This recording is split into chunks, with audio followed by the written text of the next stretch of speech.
Hi friends, இன்றைக்கி ஒரு ஹெல்த்தியான ஸ்வீட்டான எள்ளுருண்டை தான் எப்படி செய்கிறதுன்னு பார்க்க போகிறோம்.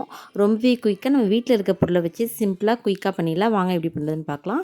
நான் இதில் 1/4 கிலோ போல் கருப்பு எள்ளு தான் எடுத்துருக்கேன். கருப்பு எள்ளு உடம்புக்கு ரொம்பவே நல்லது. இந்த கருப்பு எள்ளை நல்லா தண்ணி ஊற்றி நல்லா வாஷ் பண்ணி எடுத்துக்கோங்க. ஒரு 2-3 டைம்ஸ் போல் நல்லா வாஷ் பண்ணி எடுத்துக்கோங்க. இதோட அழுக்கு தூசிலாம் போகிற அளவுக்கு நல்லா வாஷ் பண்ணி எடுத்துக்கோங்க.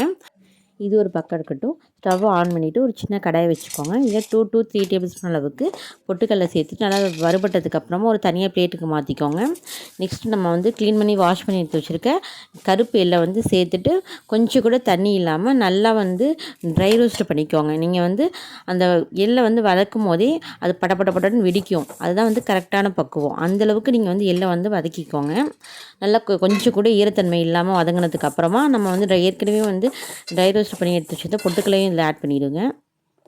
எள்ளு நல்லா நம்ம வாஷ் பண்ணிட்டு கழுவிட்டு சேர்த்ததுனால கொஞ்சம் கூட ஈரப்பதம் இல்லாமல் நல்லா வறுத்து எடுத்துக்கோங்க. இது ஒரு பக்கம் இருக்கட்டும். இப்போ நம்ம இந்த எள்ளுருண்டைக்கு தேவையான அந்த பாகு வெல்லம் கரைச்சி எடுத்துக்கலாம். நான் ஆல்ரெடி வெல்லத்தை நல்லா ஃபில்ட்ரு பண்ணி எடுத்து வச்சுட்டேன். அந்த வெல்லத்தை சேர்த்துட்டு கொஞ்சமாக ஏலக்காய் பொடியும் கொஞ்சமாக நெய்யும் சேர்த்துருக்கேன். இது எல்லாத்தையுமே ஒன்று போல் நல்லா கலந்து விட்டுட்டு நல்லா நுரைக்க வரணும். அந்தளவுக்கு வெல்லம் பொங்கி வரணும். இந்த எள்ளு உருண்டை செய்கிறதுக்கு இந்த வெல்லம் நல்ல ஒரு கம்பி பதம்னு சொல்லுவாங்களே, நீங்கள் தண்ணியில் போட்டு செக் பண்ணிங்க அப்படின்னா பால் டைப்பில் உருண்டையாக வரணும். அதுதான் கரெக்டாக எக்ஸாக்டாக கரெக்டான பக்குவம். அதுதான் அந்த பக்குவத்துக்கு இந்த வெல்லம் வரணும். அதுமாதிரி இருக்கான்னு செக் பண்ணிக்கலாம். பாருங்கள், இதே போல் ஒரு குட்டி பிளேட்டில் தண்ணி ஊற்றி வச்சுட்டு இப்போ நம்ம பாகு காய்ச்சி வச்சுருக்க இதில் தண்ணியில் ஊற்றி செக் பண்ணிக்கலாம். இந்த கம்பி பதம் வந்திருக்கா என்னன்னு பார்க்கலாம். அதுக்கு அந்த பாகை தண்ணியில் ஊற்றிட்டு நீங்கள் இதே போல் எடுத்துக்கிட்டே இருந்தீங்க அப்படின்னா ஒரு ஜெல் டைப்பில் ஃபார்ம் ஆகும். இதுதான் எக்ஸாக்டாக கரெக்டான கம்பி பத அளவு இதுதான். இப்போ நம்ம ஸ்டவ் ஆஃப் பண்ணிவிட்டு இப்போ நம்ம ரெடி பண்ணி வச்சுருக்க எள்ளை சேர்த்துடலாம். பாருங்கள், எந்த அளவுக்கு பர்ஃபெக்டாக வந்திருக்கு பாருங்கள். இதுதான் எக்ஸாக்டான கரெக்டான கம்பி பதம். இப்போ நம்ம எள்ளை சேர்த்துடலாம். இந்த வெள்ளைப்பாகு இந்த கம்பி பதம் உடனே ஸ்டவ் ஆஃப் பண்ணிவிட்டு நம்ம ரெடி பண்ணி வச்சுருக்க எள்ளை அந்த பாகில் சேர்த்துட்டு நல்லா ஒன்று போல் கலந்து விட்டுட்டு டக்குன்னு நீங்கள் எள்ளு பிடிக்க ஆரம்பிச்சிடுங்க.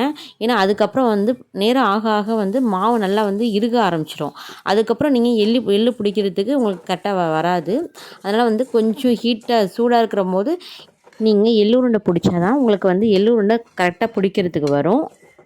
நீங்கள் எள்ளுருண்டை உருட்டுறதுக்கு முன்னாடி உங்கள் கையில் கொஞ்சமாக நெய்யிலலாம் ஆயில் அப்ளை பண்ணிக்கோங்க. நான் இப்போ நெய் தான் அப்ளை பண்ணியிருக்கேன்.